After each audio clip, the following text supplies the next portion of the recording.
Welcome to our next tutorial of Mesh2Surface for SOLIDWORKS. Once you have the add-in installed, you can actually start bringing your mesh files for reverse engineering. Although SOLIDWORKS supports import of STL meshes, for the purposes of processing, we bring the STL files into our own structure and using our import mesh command in Mesh2Surface command bar. You just press import mesh and you can load the scan data saved as an STL file format. We also support OBJ and PLY. Just select the STL file and press open. Because STL doesn't have any information about the unit, you need to specify what are the units of the measured data stored in this file.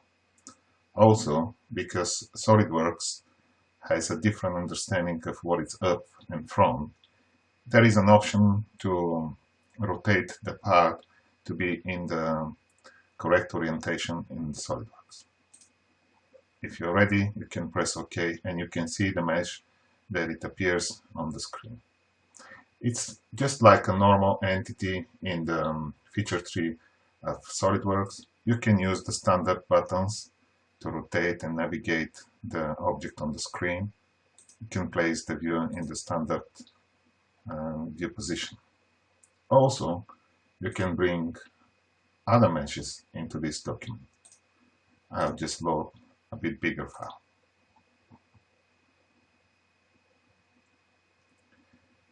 The size of meshes we support is not limited.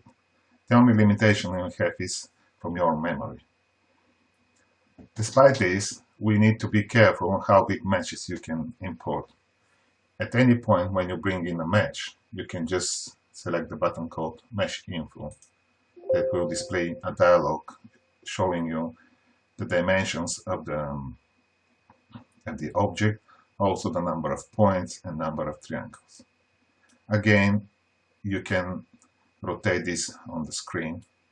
You can also file and save this document as a normal path that will store the data in the disk, so later when you open, all the meshes will appear. Because these are normal entities, you can just select an entity and there is a button which allows you to show or hide the mesh if you don't need it at this moment. You can just hide this mesh also. As you can see, when you rotate, if the mesh is too large, the software automatically switches to shaded points mode, so you can allow easily to rotate a big STL files without problems.